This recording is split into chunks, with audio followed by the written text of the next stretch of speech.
And look at Pat Mahomes with his 15th touchdown pass of the afternoon, 14 to Tyreek Hill. Hello, everybody. What's going on? Jeremy from Newport News Collector. Welcome to another episode. Today, I want to talk about my market watch and some of my purchases and bid history, as well as talk about a couple of hot players right now whose rookie cards are highly sought after, or at least one guy. One former backup quarterback, now the starting quarterback of the Washington football team, Taylor Heineke, a rookie in 2015. We've seen his cards significantly increase in value in a very short period of time. We've seen a lot of speculation with this guy, even though the Washington football team is only 1-1. Anytime you have a backup quarterback come in who's been around for a bit and a bunch of their rookie cards are lost out there in somebody's collection, you're probably going to see some kind of speculation, and that's what we're seeing here with a significant increase in this guy's cards.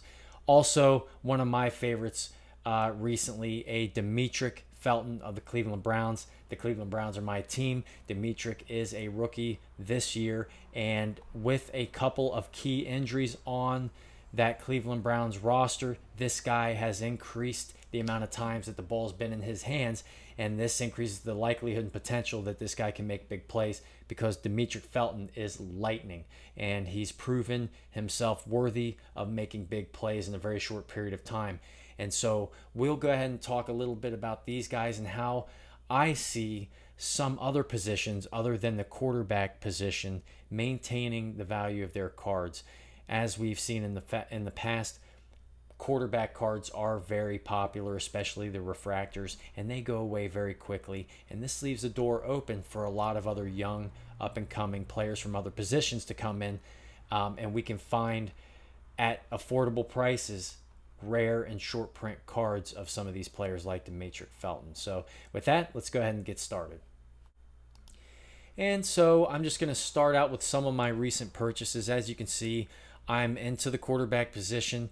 I've been really big into Gardner Minshew, and so I just got my hands on a 2019 Gardner Minshew Panini Unparalleled, and I got it for about $3. $3 exactly, which is very cheap. He was traded from Jacksonville to Philadelphia, where he currently sits at least second string, but I think he's actually third string behind Joe Flacco and Jalen Hurts. Jalen Hurts come on in the first 2 weeks of the season, and he's played pretty well. So he's earned his starting job, and hopefully Gardner, who I see as one of the top 15 or 20 quarterbacks in the game right now, I think he could start for a large number of teams. And unfortunately, the circumstance just hasn't fit that opportunity yet. Hopefully he'll get one in the future. Hopefully for my collection's sake, but mostly for that guy's success and his sake. So I purchased my first Jordan Love rookie card. This would have been on September 23rd, which is it today? That's today, right? So I purchased these two cards early this morning, and I got it for a little over $4 for $4.24. It's a base Illusions card. I'm a really big fan of this card, especially the ones that are short print. This one is the base card, but when you find these cards clean, they are a great addition to your collection. I highly recommend the Illusion set. Also, Kyler Murray. I've been into Kyler Murray since 2019. I let his cards kind of come down during 2020.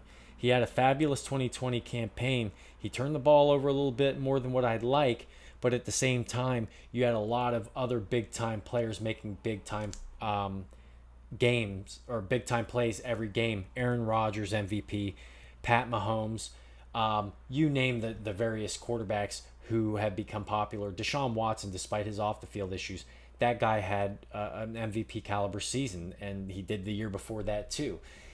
So you see a lot of these quarterbacks overshadow others, and Kyler Murray was that guy. Former number one pick in 2019. His cards were through the roof to begin with, and usually over time, you're not going to see that player live up to those full expectations or those expectations fully in that short period of time. And so you saw his card come down in value last year, and that's when I snuck in, bought a lot of short print rookies, and bought a lot of short print second-year cards and second-year prisms.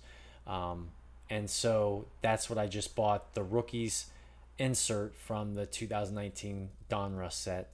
And so I got that for about $20.26 after shipping and all of that stuff. I overpaid for that card, but it's in mint condition, and I believe that it's going to increase significantly in value this year. This is Kyler Murray's year to go. All right, and I also got my hands on a Demetric Felton. I mentioned him, and we'll look at some of his cards and what the value of those cards are. I collect Russell Wilson, 2013 Bowman blue die cut, numbered to 25, so it's short print. It's a very rare card. I paid a little under $20 for it. I probably overpaid a little bit, but I collect him, so it'll go nicely in my collection, and it'll maintain its value for the most part. And then this 2019 Panini Instant Kyler Murray all rookie team. This is a short print to 240. It's an instant, which is one of my favorites. It's got the watermark on the back, which in my previous videos, if you go and watch, they're like an hour and 50,000 minutes long, or like 150,000 minutes long. But if you go to previous videos and you find some of my Kyler Murray content, or my Pat Mahomes content with the Panini Instants, on the back, if you shine the light on the coating, you'll see the watermark, which is kind of cool. So that kind of made it unique for me, and that's why I really like the card. And these cards go from being under $10. As you can see, I paid $9.55 total here. And I see that card in the event that he's MVP this year or goes to the playoffs and does very well. I see this card going for $30, $40, $50, or $60, possibly higher depending on how good of a season he's having. He's been throwing the ball into traffic a little bit, and we don't like to see that in terms of fantasy, so he's been turning it over a bit. But the guy's playing really, really good football, and his team's 2-0, so you can't beat that. A couple other players I mentioned, Demetric Felton, one of them, but let's go with Tyler Heineke, right? Tyler Heineke came from Old Dominion University, if I'm not mistaken, drafted in 2015 by the Minnesota Vikings as it appears on his Prism card. And as we look here, we have 1 day and 3 hours remaining with this auction for a 2015 Prism. And as you can see, it's a refractor, and on the back top right hand corner, as you can see here, that back surface is pretty nice. Maybe the top right hand's a little iffy, but it looks very sharp otherwise. And with the solid backing, I always like those solid the solid corners that you have to keep clean. It really lets the person know how in shape the card is, the condition of the card, right? And so anyway, going back here, you see Tyler Heineke's card is going to go for over $100 or something like that, okay? And some of these are actually posted for $125. That's overvalued. Maybe somebody buys it for that. There are 11 watchers, and so they're going to wait for the price to come down. Or Tyler Heineke ends up playing well for the remainder of the season or the first half of the season, and somebody purchases it for $125, or maybe they increase the value.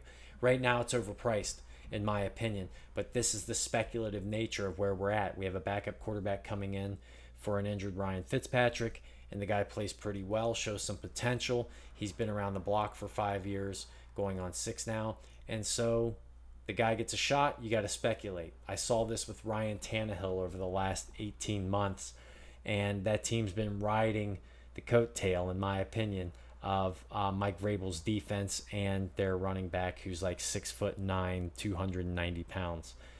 That's Derrick Henry. I know he's not that big, but he plays like it, right? He just kills everybody. So in any case, as you can see here, a couple of trends that you're seeing. Kyler Murray's one of them.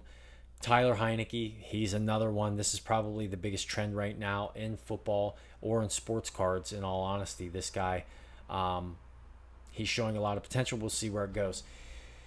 And, of course, we always like to check out the stats and see where we're at offensively. If we were to look at the Washington football team here, where do we see the Washington football team? They're way down here at 666 yards in 2 games, so they average 333 yards a game. That's below the average, and so they've got a lot of work to do, and we'll see how Mr. Heineke pans out. We'll see how Demetric Felton pans out. I'd like to see the Browns continue to get the ball in this guy's hands because he is lightning. He's just really a really, really good football player. This is another example, probably an overpriced card. Not probably, it is, especially for that position. What I see happening, though, again, is that we have a lot of the quarterback cards, that the speculative cards are the ones that are already valuable. They've been bought up. The volume and the interest in the hobby is too high now, and people are just able to grab these cards up in a short period of time, and the price ends up going up. They're more difficult to acquire. And so I see in the future some of these other guys with an opportunity to see their cards increase in value and maintain value. I think that we'll see cards maintain value as long as people are able to engage with the sport and analyze it with their statistics, watching highlights, and even not the highlights, the interceptions, why these players make the decisions they do. Listen to the way they talk, where their mindsets are. I love to read these people. I love to analyze them on and off the field, being a former football player myself, and I still train, and I still am aware of the capabilities of these young players and their bodies and their mentality, their emotional and spiritual side as well. And so we analyze these things, and it's really fun to do. So we'll see with my man Demetric Felton here, if they being the Browns can get the ball to him in open space with a couple of injuries with Jarvis Landry and OBJ. Until we get those guys back, maybe this guy can step up to the plate. So with that being said, everybody, thank you for tuning in. Please subscribe. And until next time, God bless.